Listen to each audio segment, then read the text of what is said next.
안녕하세요. 어느덧 두 아이의 아빠가 된 40대 남자입니다. 저희 아버지는 오래전 작은 공장을 운영하셨습니다. 아버지는 아주 젊은 시절부터 전기기술, 용접공, 온갖 일을 하면서 돈을 모았고 전 재산을 털어 지방에 부품 공장을 차리셨어요. 초등학생일 때부터 가끔 엄마와 함께 아버지를 보러 공장에 갔습니다. 위험하다며 공장 안에 있지 못하게 했지만 큰 소리를 내며 육중하게 움직이는 기계들을 볼 때면 뭔가 가슴이 뛰었던 것 같습니다. 남자아이들이 그렇잖아요. 자동차에 관심도 많고 로봇이나 장난감을 조립하는 것도 좋아하고요. 그래서 아버지의 공장에 갈 때면 시간 가는 줄 모르고 기계들을 바라보곤 했어요. 아버지는 밑바닥부터 시작해 공장을 차린 걸 무척 자랑스러워 하셨는데 가장 큰 동기가 된 것은 저희 어머니와 결혼할 때 한 약속이었다고 합니다. 아버지가 그랬거든. 평생 남의 밑에서 월급 받으며 살지 않겠다. 언젠가 꼭 남들에게 월급을 주는 사람이 되겠다고 그랬지. 사장이 돼서 행복하게 해주겠다고. 엄마랑 약속했어? 그렇지. 결혼할 때만 해도 네 아버지가 가진 거라곤 튼튼한 몸이랑 넘치는 포부가 전부였거든. 집이 잘 살기를 했나. 모아둔 돈이 있기를 하나. 아무것도 없었어. 그런데 눈빛이 선명하고 반짝반짝하는 걸 보니 정말 꿈을 이루겠구나. 마음먹은 걸 반드시 해낼 사람이구나. 그런 생각이 들었지. 아빠가 약속 지켜서 다행이다. 만약 못 지켰으면 엄마는 실망했을 거야? 글쎄, 만약 그렇다 하더라도 누구를 탓하겠니? 선택은 내가 한 건데. 그래도 네 아버지랑 결혼하기를 잘했어. 네 아버지만큼 가족을 끔찍하게 생각하는 사람이 어디 있니? 맞아. 우리 아버지가 최고야. 맞습니다. 어린 시절 아버지는 저의 우상이었어요. 엄마와 아버지가 결혼할 때 외갓집에서 반대를 많이 하셨대요. 좀 더 배운 남자, 조건 좋은 사람 많은데 하필 하는 일이라는 게 몸으로 때우는 것밖에 할 줄 모르는 사람이랑 결혼을 하냐고요.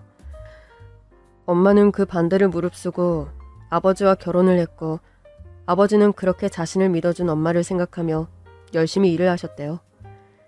제가 유치원생이 되었을 때 처음 공장을 세우셨는데 공장이 잘 되었습니다. 그래서 초등학교 시절 저는 나름 유복하게 지냈습니다. 장난감이나 갖고 싶은 것도 많이 사주셨고 한 달에 한 번은 좋은 식당에 가서 외식을 할 정도로요. 하지만 사치를 부리거나 하지는 않았습니다. 성공하기 전까지 아끼고 어렵게 살며 돈을 모으셨기 때문에 그런 게 두 분 다 몸에 배었기 때문이죠. 아버지는 가정도 소중하게 여기며 아끼는 분이었지만 공장에서 일하는 직원들도 가족같이 생각하며 잘 대해주셨어요. 임금 문제에 관련해서도 그 옛날 체계적이지도 않고 법도 미비했는데 혹여나 발주가 급해서 야근을 하게 되거나 하면 어김없이 수당을 챙겨주셨습니다. 공장에서 일하던 직원들은 다 아버지를 무척 따르고 좋아하셨어요. 가끔 제가 공장에 가면 엄청 귀여워해 주시면서요. 초등학교 6학년, 딱 그때까지가 행복했던 시절이었습니다. 사실 낌새가 조금씩 있기는 했어요. 그 시기 아버지 얼굴에 근심이 서릴 때가 많았거든요. 저에게 자세한 걸 이야기해주지 않았지만 엄마랑 아버지가 하는 대화를 들으면 뭔가 문제가 있는 것 같았습니다. 이게 그냥 우리만의 문제가 아니고 업계 전체의 문제라서 해결이 쉽지 않을 것 같아. 그럼 어떻게 해요? 어떻게든 새로운 거래처 뚫고 버티면서 돌파구를 찾아봐야지.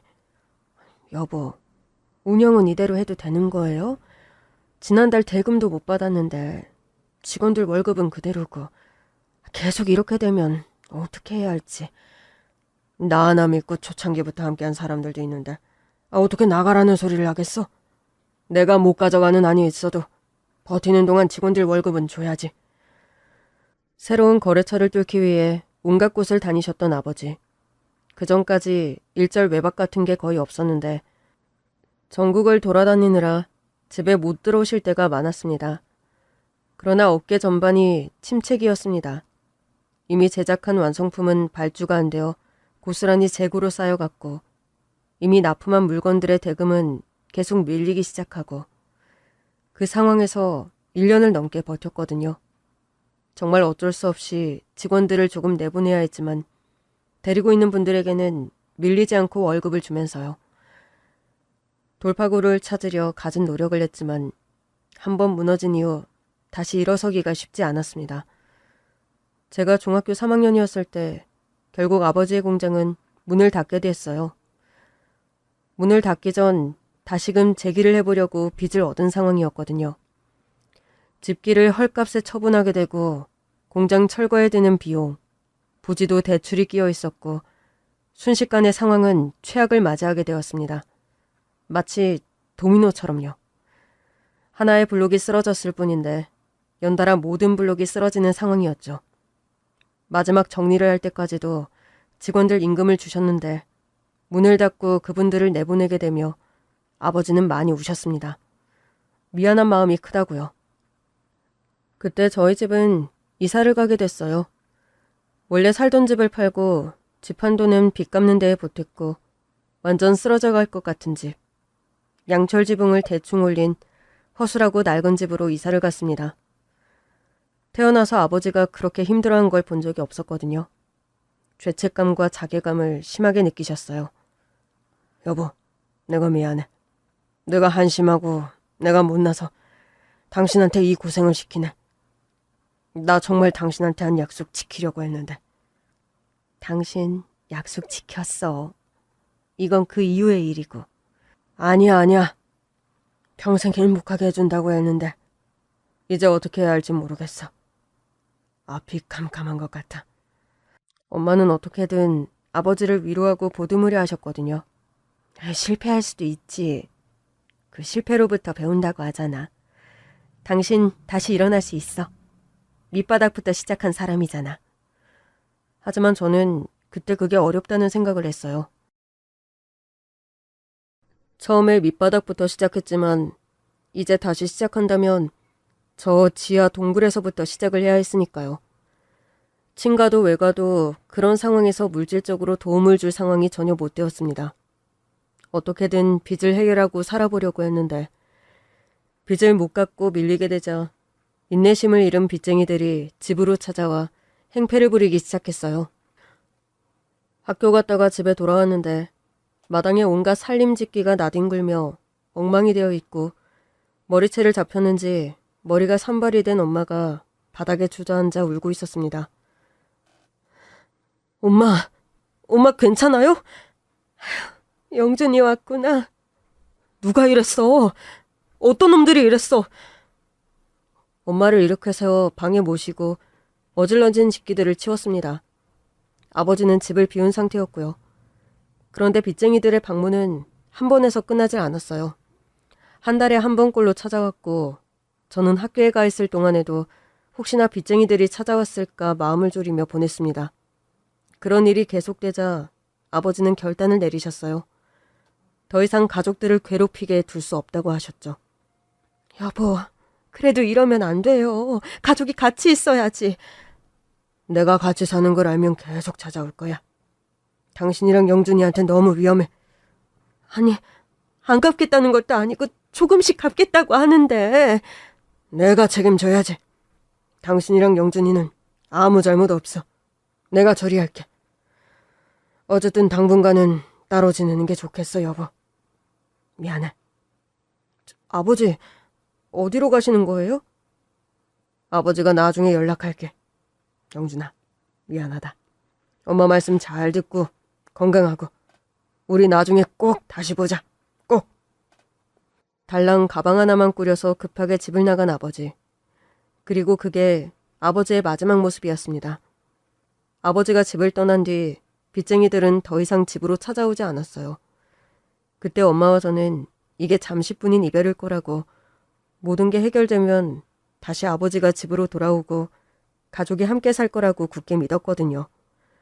하지만 시간이 지나 집으로 날아온 것은 이혼 소장이었습니다. 공식적으로 이혼을 하면 엄마와 제가 빚에 대해 연대 책임을 안 지게 되는 거니까요. 이혼 서류와 함께 아버지의 짤막한 편지가 함께 왔는데 지금 당장은 이 방법밖에 없다는 거였어요. 혼자 어떻게든 책임을 지고 빚을 해결할 테니 이 돌덩이 같은 짐을, 무거운 짐을 나눠지게 할 수 없다고요. 그게 마지막이었습니다. 그때부터 엄마는 식당 설거지, 파출부, 온갖 일을 하며 혼자 생활비를 벌었습니다. 고등학생이 되었을 때 학교도 그만두고 당장 일을 하려고 했는데 엄마가 간곡하게 저를 말리셨어요. 영준아, 엄마 말 들어. 네가 지금 학교 그만두고 돈 몇 푼 버는 거 엄마한테 하나도 도움 안 돼. 너 하나는 제대로 살아야지. 영준아, 아버지 엄마는 교육 많이 못 받은 거 대학 문턱 못 밟아본 게 한이었어. 너는 그러면 안 돼. 너는 그렇게 살면 안 돼. 엄마가 어떻게든 벌 테니 대학 나와서 제대로 된 직업을 가져야 해.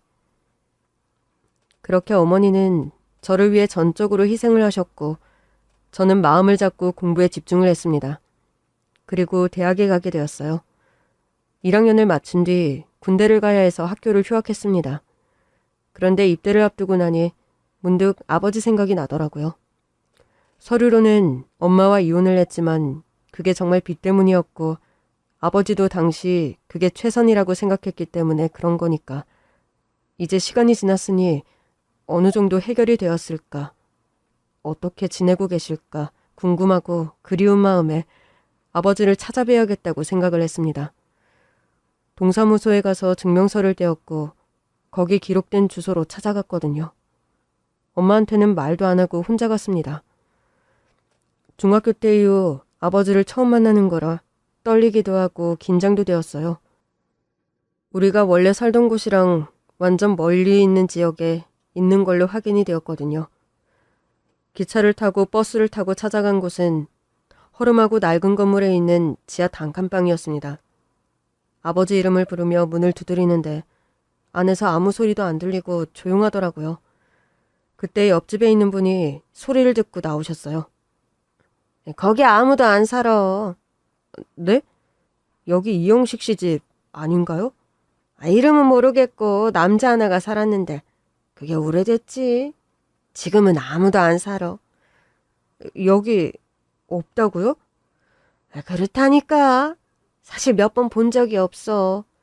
새벽같이 일하러 나갔다가 아주 늦게야 들어오는 것 같더라고. 그 집에서 한 2년 살았나? 그랬는데 인제는 없어. 집주인이 그 방이 비었다고 했다니까.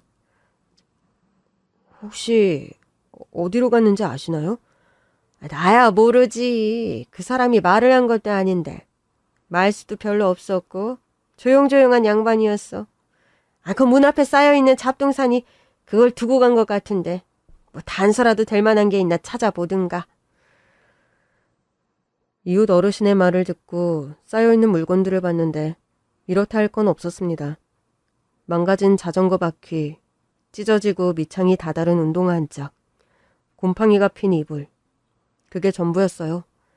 희망과 기대를 품고 서류에 있는 마지막 주소로 찾아온 건데 결국 아버지를 만날 수가 없었습니다. 2년 전에는 분명 거기 살았던 건데 내가 너무 늦었구나. 좀 더 일찍 왔어야 했는데. 고3 때 공부한다고 정신없이 지내고 대학교 들어가자마자 수업을 들으며 알바를 하느라 정말 정신없이 지냈거든요. 너무 늦은 거였습니다. 만약 아버지를 다시 보게 된다면 엄마한테도 말씀을 드리려고 했고 어쩌면 예전처럼 우리가 다 같이 살 수 있지 않을까. 그런 상상을 했는데 그 바람은 부질없이 흩어져 버렸죠. 그렇게 행방을 모른 채 입대를 했습니다. 군대에 가니 오히려 마음이 편하더라고요. 밥이 꼬박꼬박 나오고 규칙적인 생활이 저에게 잘 맞았어요. 무사히 전역을 했고 복학을 했습니다. 그때까지도 어머니는 식당 설거지 일을 하고 계셨는데 하루빨리 졸업을 하고 취업을 해야겠다는 생각뿐이었어요. 알바를 하면서 취업 준비를 했고 1년의 준비 끝에 저는 회사에 들어갈 수가 있었습니다. 장하다 우리 아들. 엄마, 이제 저도 어엿한 직장인이고 돈 버니까 걱정 마세요. 점점 나아질 거예요. 그 후로 5년간 회사에 다니며 악착같이 돈을 모았습니다. 그렇게 정신없이 일하고 돈을 모으는 사이 어느덧 나이는 30이 되었죠.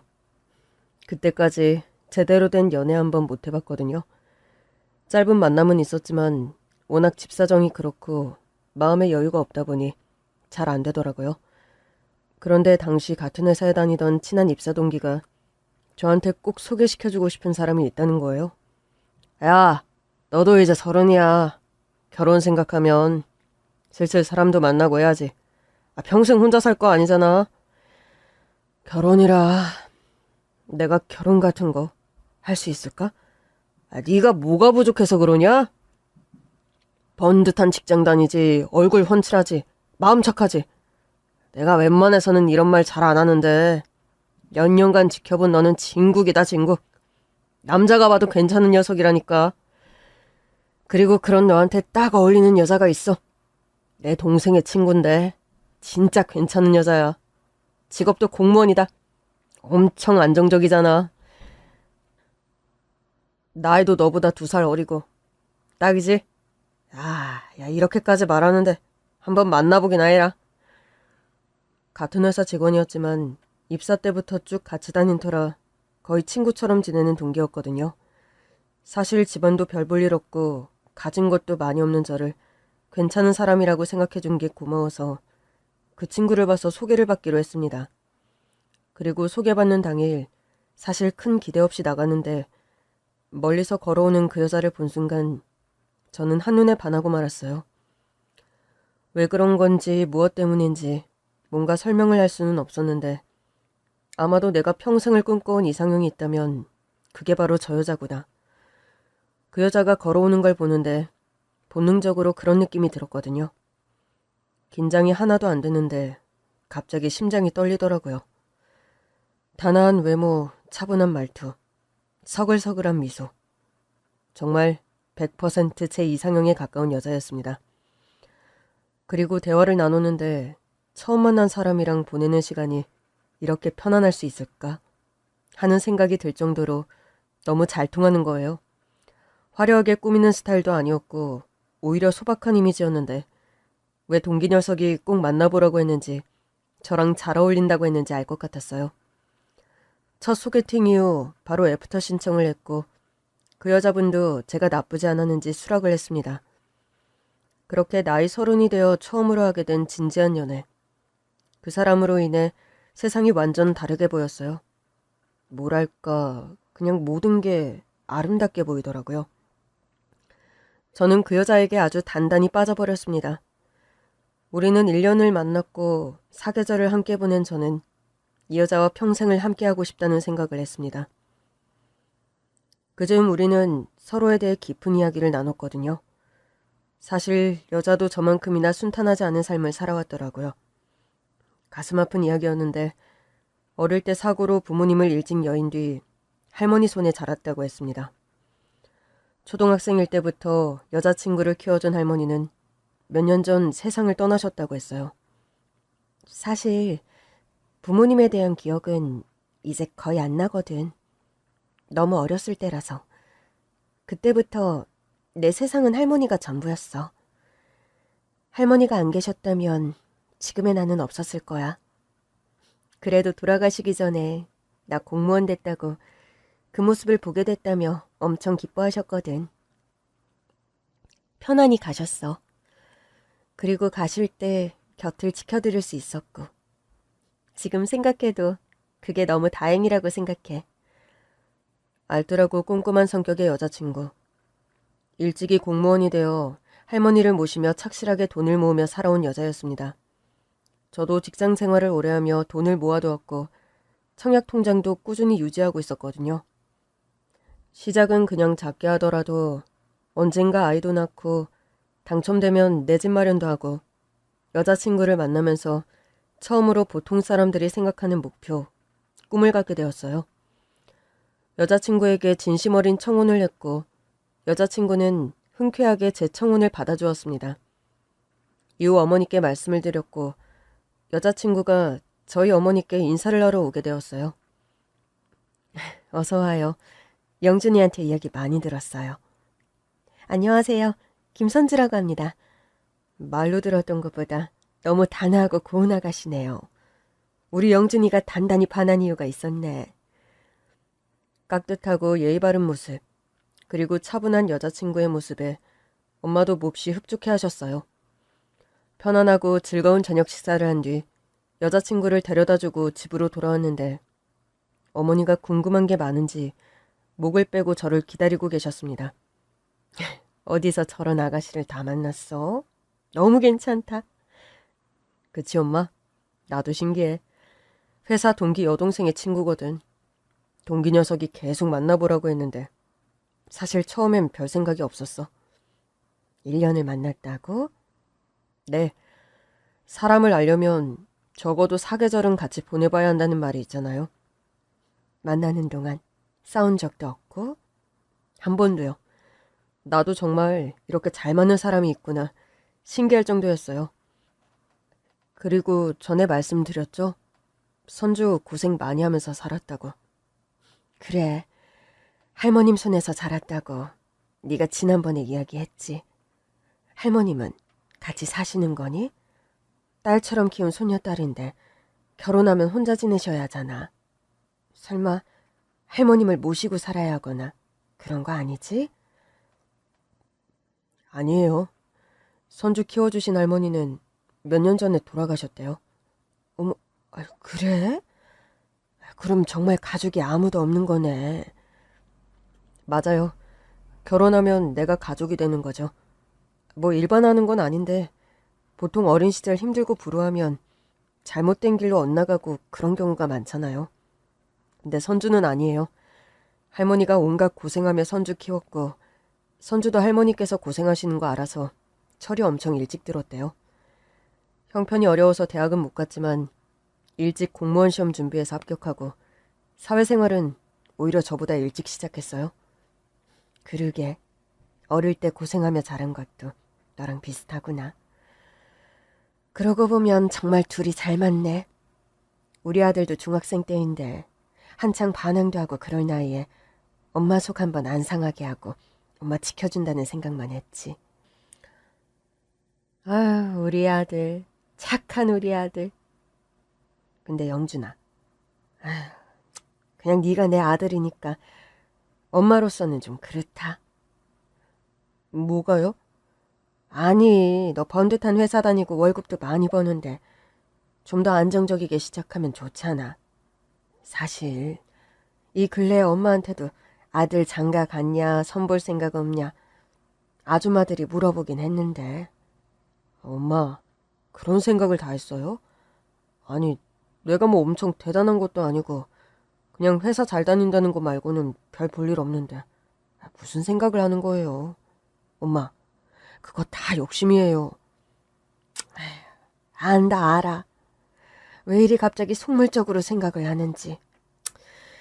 그냥 엄마 마음이 그렇다고. 네 아버지 이제 죽었는지 살았는지도 모르겠지만 네 아버지 그렇게 떠나버리고서 진짜 너 하나만 바라보면서 엄마가 너 키웠는데 우리 아들 엄마한테는 어디 내놔도 남부럽지 않은 아들이라 그렇지. 선주 공무원이고 안정적인 직장이잖아요. 오히려 집안 좋고 여유 있게 자란 여자들보다 더 대단한 거 아니에요? 아까도 그러셨잖아요. 우리처럼 고생 많이 하고 살았고 비뚤어지지 않고 잘 자랐다고. 잘 어울린다고요. 그러니까 엄마 말은 네가 아주 그냥 여자를 많이 만나본 것도 아닌데 경험도 없으니 운명인 것 마냥 푹 빠져있으니까 하는 소리지. 공무원 그런 직업쯤이야 아줌마들 선보라고 하는 아가씨들 들어보면 선생도 있고 집도 여유 있고 부모 사랑받고 자란 처자들도 많은데 처가댁 덕 보는 것까진 바라지 않아도 덜 힘들게 시작할 수 있잖아. 또 나중을 생각하면 든든한 보험도 들어져 있는 거고. 물론 있는 집에서 처음부터 사위한테 다 퍼주진 않겠지만 그래도 곱게 키운 딸내미 고생하는 걸 또 그냥 두고 보진 않거든. 다 너 생각해서 너한테 도움되라고 하는 말이야. 그리고 엄마 말이 뭐 틀리니? 네가 여러 여자 만나본 것도 아닌데 정말 너한테 잘 맞는 짝을 아직 못 만난 것일 수도 있잖아. 엄마, 무슨 말을 해도 저한테는 안 들어와요. 저는 선주 처음 보는 순간부터 내 여자다, 운명이다 이렇게 생각했어요. 1년을 만나는 동안 그 생각에 변함없고 오히려 더 확신이 들거든요. 어디 가서도 이런 여자 못 만나요. 너 엄마 말 들어서 언제 손해본 적 있어? 생각해보면 너 예전에 뭐라 그랬어? 고등학교 때려치우고 주유소에서 일한다고 그렇게 하는 걸 엄마가 얼마나 말렸니? 대학 가야 한다고 그래야 제대로 된 직장 잡고 네 인생이 피는 거라고. 너 그때도 엄마 말 안 듣고 학교 그만뒀어 봐라. 지금 무슨 일을 하고 있겠어? 그건 정말 감사해요, 엄마. 그때 엄마가 옳았어요. 나는 우리가 너무 어려워서 대학이라는 건 꿈도 못 꿨는데 엄마가 온갖 고생하셔서 저 공부시킨 거 알아요. 덕분에 지금 좋은 회사에서 일하고 있고요. 근데 엄마, 선주만큼은, 결혼만큼은 아니에요. 저를 믿어주세요, 엄마. 엄마를 아시는 아줌마들이 바람을 넣어서 그런지 저는 정말 저희 엄마의 그런 모습을 처음 봤어요. 물론 다 저를 생각해서 하는 말이었겠지만 그렇다고 우리 집도 내세울 만한 게 있기는커녕 오히려 집 나간 아버지, 죽도록 고생해서 아들 키운 홀어머니, 그거였는데 그저 제가 좋은 회사 다닌다는 것만으로 갑자기 욕심을 내서 여자의 학력이나 집안을 따지는 게 말이 되나요? 경우에도 안 맞고 저희 엄마가 언제 저런 사람이 됐나 솔직히 실망을 했습니다. 물론 엄마 마음을 아주 이해를 못하는 건 아니에요. 다 저 잘 되라고 좀 더 잘 살고 편히 살라는 마음에서 하는 말이겠죠. 선주가 마음에 안 드는 것도 아니지만 괜찮은 여자들도 많으니 더 만나보고 신중하게 생각하라는 건데 선주와 이제 막 만난 것도 아니고 결혼까지 생각하고 있는 시점에서 그런 말은 저한테 전혀 들리지가 않았습니다. 엄연히 따지고 보면 부모 허락이라는 걸 받고 결혼을 한다는 것 자체도 웃기고요. 금전적인 지원을 받고 안 받고를 떠나서 어엿한 성인이고 자기 선택에 스스로 책임을 지는 건데 부모 허락이니 정략 결혼이니 그런 것은 적어도 저한테는 다른 세계 사람들의 이야기라고 생각을 했거든요.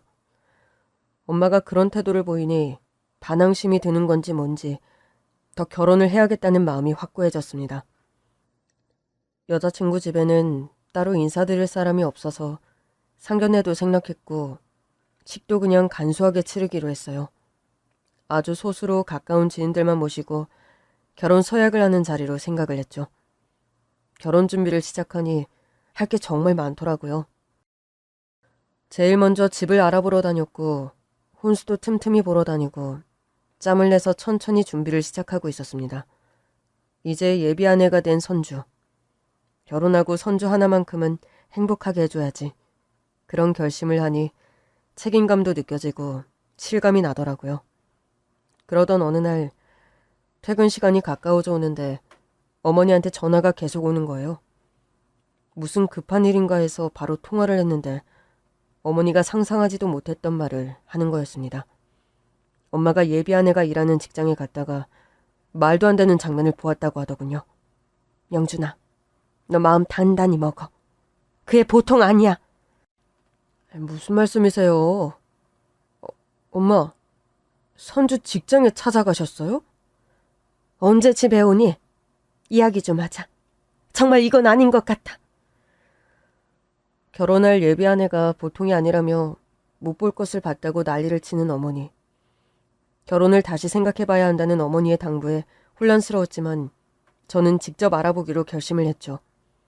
그리고 예비 아내의 뒤를 밟아 모든 걸 알아낸 후 저는 엄마에게 달려가 이 결혼을 꼭 해야 한다고 말했습니다. 먼저 저희 어머니가 목격하고 기겁을 한 상황에 대해 이야기를 들었는데 저도 몹시 당황스럽더군요. 아니, 내가 일부러 찾아간 건 아니고 그 근처에 마침 볼 일이 있어서 갔는데 가고 보니 세상에나 선주가 일한다는 그 동사무소가 딱 눈에 보이는 거 아니니? 일부러 찾아간 건 아니고요? 아니라니까. 예전에 그 동네 동사무소 일한다고 하길래 그런가 보다 하고 넘겼는데 약속 장소 찾아가다 보니 그 동사무소가 딱 보이는 거야. 점심시간이라 자리를 비웠으려나 싶다가도 또 연락 없이 내가 가면 놀라지는 않을까 고민하다가 내가 그 동네 자주 가는 것도 아닌데 또 언제 이렇게 보려나 싶어서 제과점 들러서 빵이랑 시원한 음료수랑 사서 들어갔어. 간단히 얼굴만 보고 가려고 했지. 근데 세상에나 난 그런 거 처음 봤다. 복도에서 선주걔가 딱 봐도 지 상사처럼 보이는 사람한테 막 화를 내면서 뭘 따지고 있더라니까. 난 중간부터 들어서 상황은 몰라. 근데 영준아, 선주가 한참을 어린데 그렇게 직장 선배한테 맞다이를 뜨려고 하는 게 맞는 거니? 너 뭐라 그랬어? 선주 걔가 그렇게 조신하고 참하고 착하다고 그랬지? 너네 만나는 동안 싸운 적 한 번도 없다고? 세상에, 난 걔가 그 직장 어른한테 그렇게 불같이 화를 내는 걸 보고 저게 성질머리가 보통이 아니구나. 여지껏 너한테 그런 본성을 숨기고서 조신한 척, 얌전한 척, 착한 척을 다 했구나 싶더라니까. 그럴 리가 없어요. 선주가 어른한테 얼마나 잘하는데요. 걔가 그렇게 함부로 화를 내고 그러는 애가 아니에요. 저는 선주가 목소리 한번 높이는 걸 본 적이 없는데요. 영준아, 아주 눈에 콩깍지가 씌어가지고 지금 아무것도 안 보이는 것 같아. 완전 눈뜬 장님이니 뭐니 그게. 결혼이라는 건 평생을 함께 하겠다고 하는 약속인데 결혼하고 나서 본성을 드러내면 너 그때 어떻게 할 거니? 내가 저번에 어디서 뉴스를 봤는데 세상에, 요즘 세상에는 남자들도 집에서 여자한테 맞고 산다고 그러더라. 그게 말이 되니? 아니, 남자나 여자나 그게 중요한 게 아니라 손을 드는 게 나쁜 거죠. 그래, 내 말이 그 말이야. 근데 내가 너를 모르니? 내가 네 엄마로 살아온 세월이 얼만데. 너야말로 완전 착해 빠져가지고 아주 그것이 성질을 부리고 제멋대로 해도 다 그냥 품어주면서 떠받들고 살 거잖아. 아주 눈에 훤히 보여.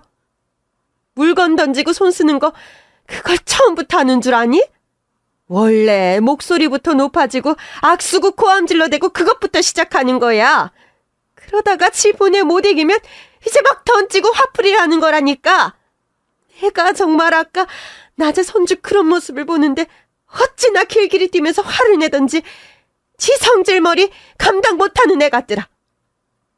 영준아, 이번에도 엄마 말이 맞는 거야.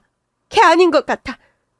부모 없이 할머니 밑에서 컸다고 대견하다 예쁘다. 아휴, 그리 봤는데 그게 아니었어. 지금 생각해보면 아주 조상신이 도운 것 같다. 너도 못 본 그런 모습을 우연히 내가 본 거잖아. 이건 분명히 뜻이 있어. 이 결혼 하지 말라는 뜻이야. 너 그런 성질머리 고약한 여자가 바가지 한번 긁어대기 시작하면 그게 얼마나 사람 피 말리는 일인 줄 아니? 엄마, 가도 너무 가셨어요. 무슨 일인진 모르겠지만 사람이 살다 보면 화를 낼 수도 있잖아요. 무슨 상황 때문에 화를 낸 건지도 못 들었다면서. 그리고 그 화내는 거 한번 봤다고 바가지를 긁내 감정 조절을 못하네. 그런 건 너무 억측이에요. 하지만 저희 어머니는 아주 단단히 확신을 가진 것 같았어요. 예, 이혼보다 파혼이 낫다고 하지 않니? 그 말이 정말 100번 맞아. 늦기 전에 얼른 정리해라. 세상에, 인사하러 갔다가 그 모습을 보고선 사들고 간 거 그대로 들고 나왔다니까. 심장이 어찌나 뛰던지. 다행히도 선주캐는 나 못 봤다. 화내느라고 아주 주변은 보이지도 않는 것 같더라고. 그런데 저는 어머니 말을 들어도 그 모습이 전혀 상상이 안 되더라고요. 항상 어른들한테 깍듯하고 예의 바르고, 아니 동사무소에서 그 아줌마 아저씨 할아버지 할머니 민원 상담을 하는 사람인데 그 일을 한두 해 한 것도 아닌데 나이 많은 사람한테 화를 내고 막대했다는 게 도저히 믿기지가 않았습니다. 혼란스러웠지만 어머니 말만 듣고 그냥 결정을 내릴 수는 없었어요. 일단 제 선에서 알아봐야겠다고 생각을 했습니다. 저한테 한 번도 보이지 않는 모습이지만 직장에서의 모습은 제가 전혀 모르는 거긴 했으니까요. 다음날 휴가를 내고 예비 아내가 일하는 동사무소를 찾아갔어요. 모자를 쿵 눌러 쓰고 마스크를 쓰고 구석에서 한동안 지켜봤는데 웬걸 예비 아내는 찡그리는 표정 한 번 없이 민원인들을 상대하고 있었어요. 연세 많으신 분들 중에는 그냥 뭐가 안 되고 뭘 모르겠으면 막무가내로 찾아와서 해결해달라고 억지를 쓰는 분들이 계시거든요. 다 그런 건 아니지만 세상에 워낙에 별의별 사람들이 많으니까요. 공무원들의 응대가 조금만 마음에 안 들어도 요즘 민원 폭탄을 그렇게 넣고 사람 정신병 걸릴 때까지 괴롭히는 사람도 있다고 하잖아요.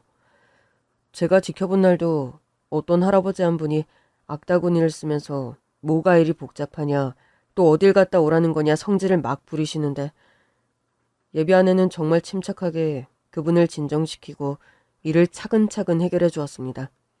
그러면 그렇지. 우리 어머니가 뭔가 오해를 하셨나 보다.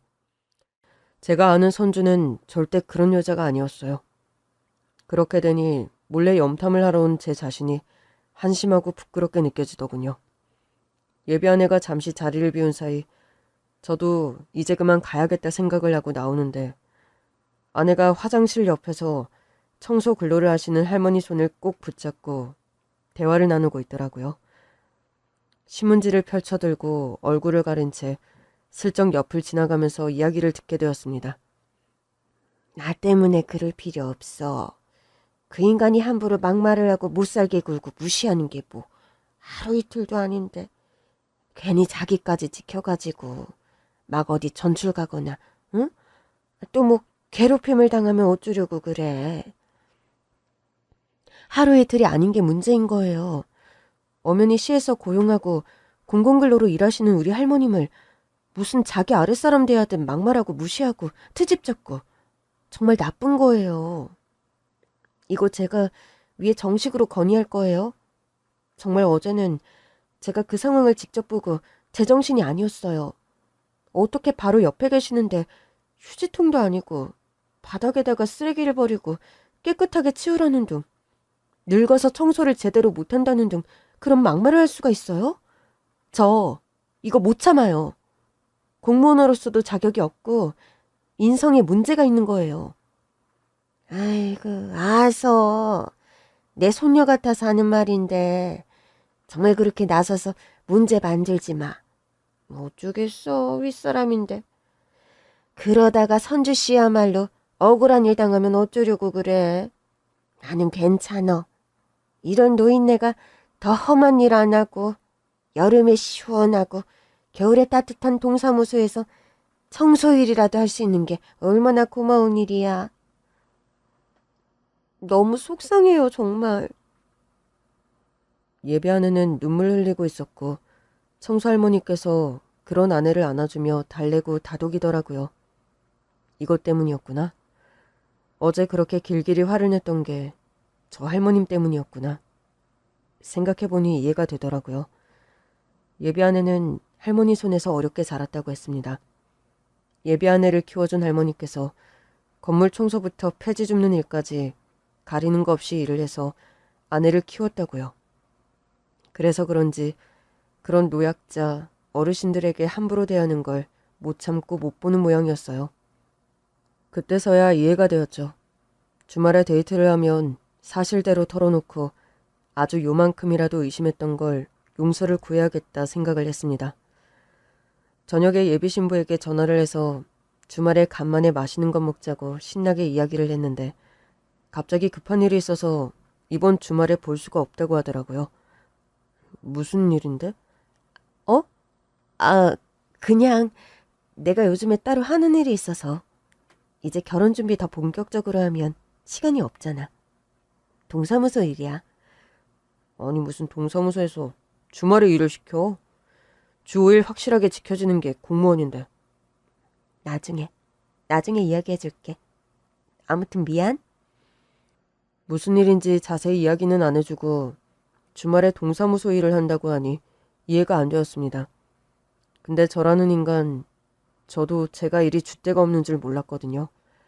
저희 어머니가 본 상황은 말끔하게 이해가 되었지만 그것보다 뭔가를 숨기고 있다는 느낌이 들자 찜찜한 기분이 들었고 이번에도 제 눈으로 확인을 해야겠다고 생각이 들었습니다.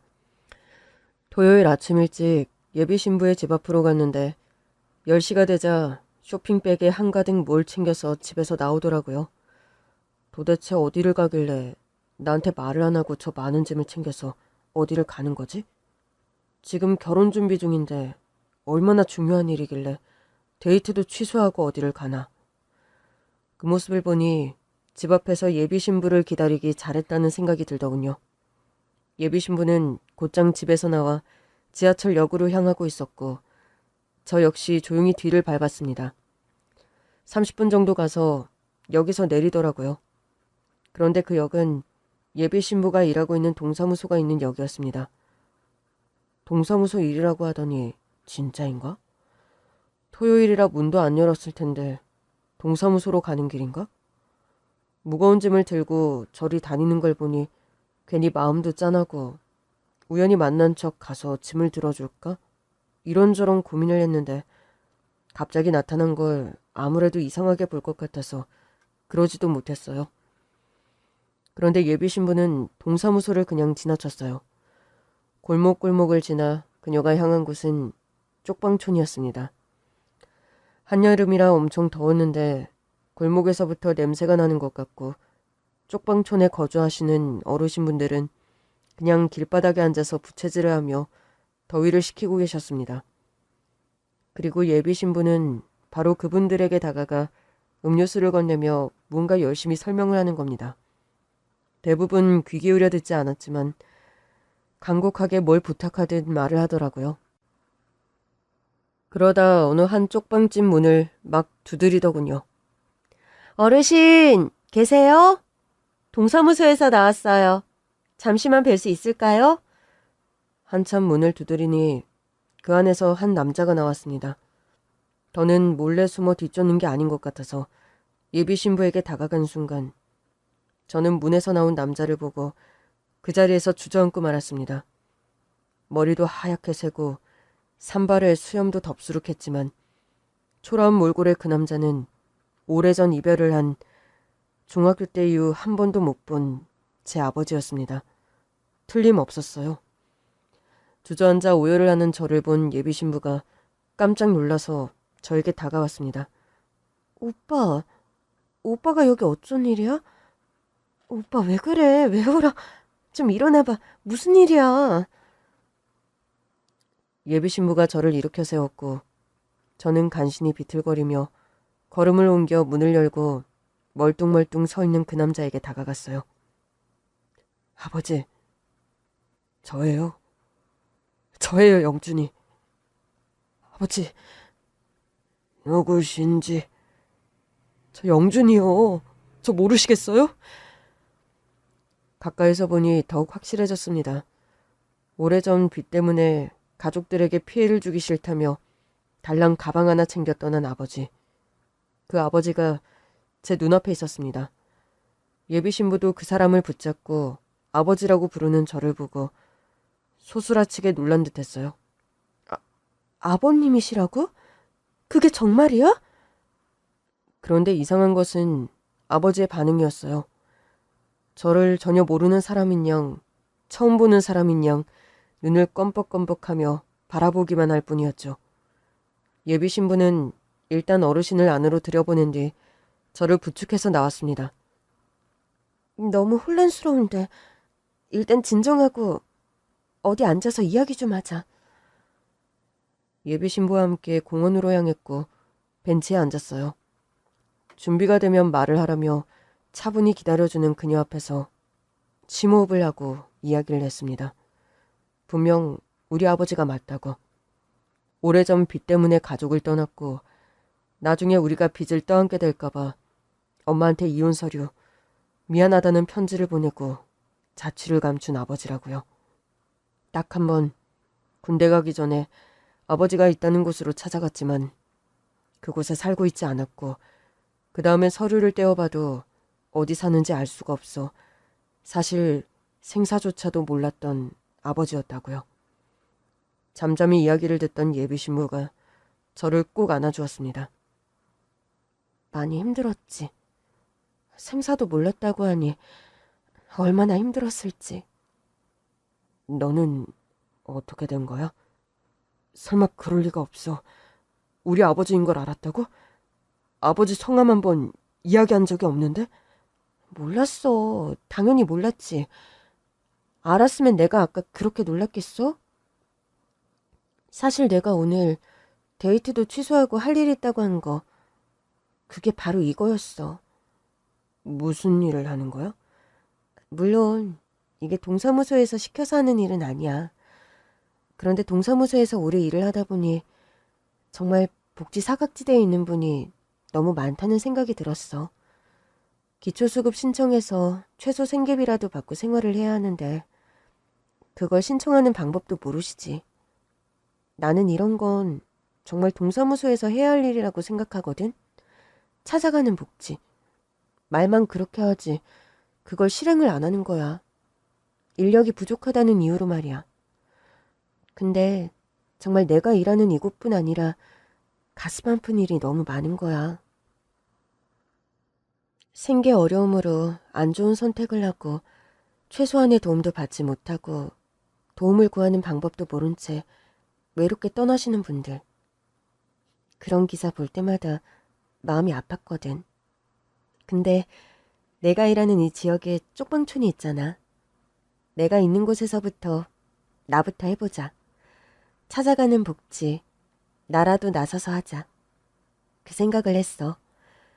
근데 근무 시간 중에는 당연히 동사무소 일을 해야 하니 시간을 낼 수 없고 퇴근을 하고는 너무 늦은 시간이라 그렇고 어쩔 수 없이 주말밖에 없는 거야. 여기 쪽방촌에 계신 분들 동사무소에 주거지나 기본적인 서류 등록도 안 되어 있는 분들이 많아. 그런 분들한테 정식으로 서류 접수도 하고 기초생계비나 의료활동 지원 같은 거 받으시도록 그거 안내를 하고 있었어. 그렇게 말씀을 하고 설명을 드려도 사정이 있다며 고사하시는 분들이 많아. 복잡한 사정이 있는 거지.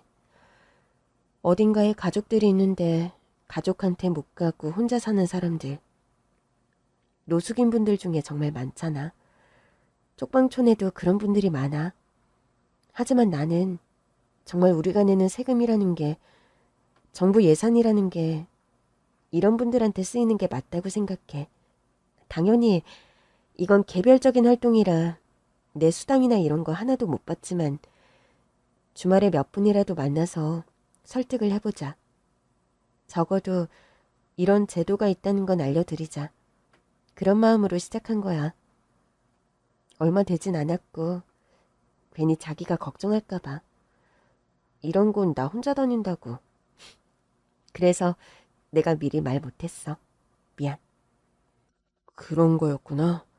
나야말로 미안해. 나야말로 너를 못 믿고 도대체 결혼 준비보다 중요하고 급한 게 뭘까? 말도 안 되는 생각으로 알아본다고 이렇게 너를 따라온 거야. 내가 미안해. 용서해줘. 그렇게 서로 간 말하지 않았던 이야기를 나누었고 저는 다시 쪽방촌 아버지가 머물고 계시는 방으로 찾아갔습니다. 다시금 아버지를 보는데 여전히 저를 못 알아보시더라고요. 전에도 아버지를 뵌 적이 있다는 예비신부가 조심스레 아버지 상태에 대해 이야기를 해주었어요. 인지기능이 많이 상실되어 있는 상태고 건강도 좋지 않다고요. 모든 게 다 제 탓 같았습니다. 서류에 주소가 없다는 걸로 너무 쉽게 내가 포기한 거 아닐까. 그런 생각이 들어서요. 제가 모시러 올게요. 꼭 다시 올게요, 아버지. 여기서 이렇게 지내시는 건 아닌 것 같아요. 고마워요, 청년. 그리고 그날 곧장 집으로 달려가 저희 어머니에게 말했습니다. 엄마, 저 반드시 이 결혼해야 해요. 꼭 선주랑 결혼해야 해요. 뭐? 아니 무슨 일이 있었어? 알아본다고 하더니 뭘 알게 된 거야? 저는 제가 예비신부 뒤를 밟으며 알게 된 사실을 털어놓았고 제 말을 들은 어머니는 저처럼 똑같이 주저앉아 눈물을 흘렸습니다. 저희 어머니 그 이혼 서류와 편지를 마지막으로 떠난 아버지를 원망하기도 했지만 그렇다고 다른 사람과 재혼 같은 거 하지 않고 오로지 저 키우는 것에만 삶을 바쳤었거든요. 그런 어머니에게 아버지가 아직 살아계시다고 말씀을 드렸어요. 그게 언제인진 모르겠지만 언제부턴가 우리를 버린 게 아니라 그냥 떠난 게 아니라 못 돌아온 거였을지도 모른다는 생각이 들어요. 아버지, 저도 잘 못 알아보셨어요. 인지 기능이 많이 떨어진대요. 그래서 엄마, 아버지는 어쩌면 우리에게 돌아오는 길을 잊은 게 아닐까요? 그러면 그냥 이렇게 두면 안 되는 거잖아요. 아버지 떠난 거, 그거 잘한 거 아니지만 그때 빚쟁이들로부터 우리를 지키려고 어쩔 수 없는 거였잖아요. 그런 아버지, 엄마, 거긴 사람이 살 수가 없는 곳이에요. 너무 열악해요. 아버지 그대로 둘 수 없을 것 같아요. 결혼 준비보다 먼저 준비해야 할 게 생겼습니다. 아버지를 집으로 모시고 오는 준비였죠. 모든 준비를 마친 뒤 아버지를 엄마 집으로 모시고 왔어요. 이 과정에서 예비 신부의 도움을 많이 받았습니다. 한동안 병원에서 치료를 받아야 했고요. 퇴원을 한 뒤 집에서 엄마가 아버지를 돌봤습니다. 그리고 나서 저는 선주와 결혼을 했어요. 얼굴도 곱지만 마음은 갑절로 더 고운 세상에 하나밖에 없는 예비 신부. 그녀는 제 아내가 되었습니다. 저와 아내는 결혼을 한 뒤 아버지 어머니를 자주 찾아뵈었어요. 아버지에게 그 긴 세월 동안 못해드린 게 너무 많았거든요. 그리고 제 아내는 시부모님을 너무나 잘 모셨습니다. 어린 나이 부모의 부재에 상실감이 큰 사람이었는데 자기한테는 시부모님이 부모님이라고 생각한다고요. 아버지는 어머니와 함께 5년을 사셨습니다. 그 사이 아내가 아이 둘을 낳았고 아버지는 손자 손녀를 다 안아보실 수 있었습니다. 너무나 일찍 내가 했어야 했던 일. 너무나 늦었지만 그래도 가시기 전에 아버지를 집에 모시고 치료해드리고 외롭게 떠나지 않게 곁을 지킬 수 있었던 게 얼마나 다행인지요. 양지 바른 곳에 아버지를 모셨습니다. 그리고 이 결혼을 반대했던 우리 어머니는 저의 아내를 무척 아끼고 딸이라고 생각하십니다. 고부 사이가 이렇게 좋을 수 있을까? 옆에서 보는 제가 신기할 정도로요. 우리 선재는, 우리 예쁜 며느리, 우리 딸은 복덩이야, 복덩이. 하늘에서 내려온 천사야. 영준아, 선주한테 항상 잘해라. 고생시키지 말고 행복하게 해줘야지. 내가 엄마 아들이 아니라 선주가 엄마 딸 같고 내가 꼭 사위 같네. 영준이 너한테도, 특히 선주한테는 내가 평생 은혜를 입은 것 같다. 엄마가 힘닿는 데까지 너희들 도울 거야. 그저 내가 이제 바라는 건 애들 잘 키우면서 너희들 행복하게 사는 것밖에 없다. 복덩이, 천사. 저희 엄마가 제 아내를 볼 때마다 하는 이야기인데요. 정말 그 말이 맞습니다. 세상 어디에 이런 사람이 있을까요? 두 아이의 엄마이자 제 아내인 김선주. 선주야, 많이 사랑한다. 내가 잘할게. 이 자리를 빌어 아내에게 표현을 하고 싶었습니다. 저희 가족의 이야기를 들어주셔서 감사합니다.